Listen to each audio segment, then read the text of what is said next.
இந்த எஸ்ஐஆர் மேலே சில டவுட்ஸ் இருக்குது.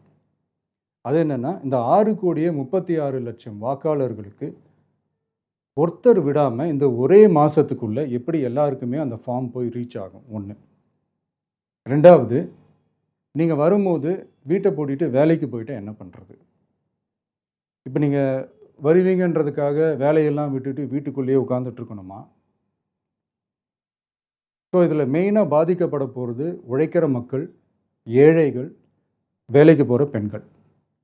இவங்களுக்கு யார் கரெக்டான அந்த பதில் சொல்ல போகிறது? ஒரு நியாயமான எஸ்ஐஆர்னா என்ன நடக்கணும்? இப்போது இறந்து போனவங்கள மார்க் பண்ணி அதுலேருந்து டிலீட் பண்ணணும். இப்போ போலி வாக்காளர்கள் இருந்தாங்கன்னா அவங்கள மார்க் பண்ணி டிலீட் பண்ணணும். இப்போ ஆல்ரெடி ஓட்டு இருக்கிறவங்களுக்கு எதுக்கு இந்த ரெஜிஸ்ட்ரேஷன் என்ற பேரில் இவ்வளவு குழப்பங்கள் அப்படின்றது தான் இங்கே கேள்வி. இப்போ புதுசாக வர வாக்காளர்களையோ இல்லை ஓட்டு இல்லாதவங்களையோ சேர்த்தா பத்தாதா? இப்போ ரீசெண்டாக நடந்த இப்போ எலெக்ஷன் 2021, 24 எப்படி எல்லாருமே ஓட்டு போட்டோம்?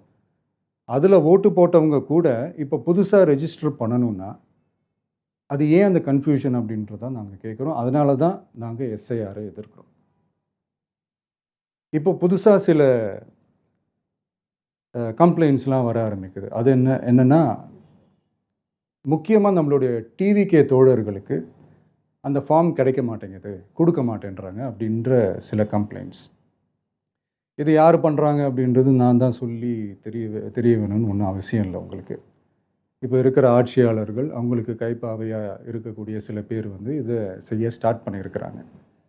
அதனால் மை டியர் வர்ச்சுவல் வாரியர்ஸ், இதை சாதாரணமாக எடுத்துக்காதீங்க. இது எல்லாருக்குமே அந்த ஃபார்ம் போய் ரீச் ஆகணும்.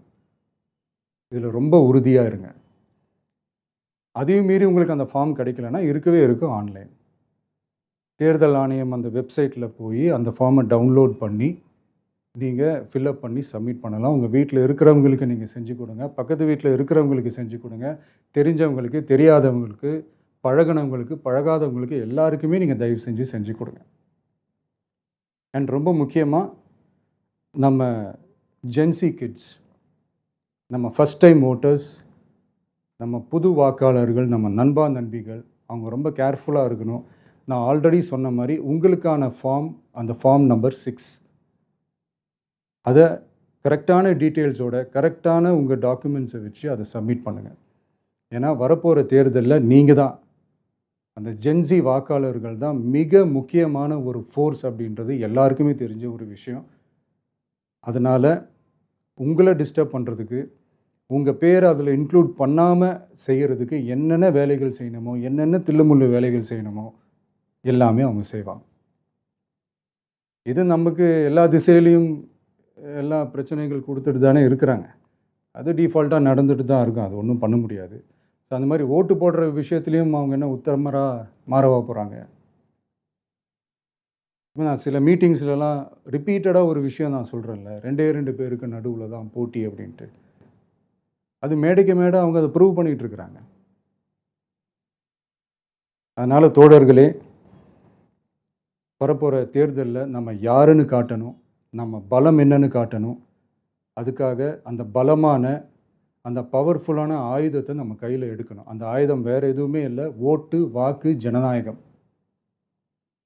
அது இருந்தால் தான் நம்ம அந்த வெற்றியை நோக்கியே நம்மளால் பயணிக்க முடியும். தமிழ்நாடு அந்த வாக்குச்சாவடி முன்னாடி திரண்டு நிற்கணும். அதை பார்த்துட்டு தமிழ்நாடே தமிழக வெற்றி கழகமா, இல்லை தமிழக வெற்றி கழகம் தான் தமிழ்நாடா அப்படின்ற மாதிரி இருக்கணும்.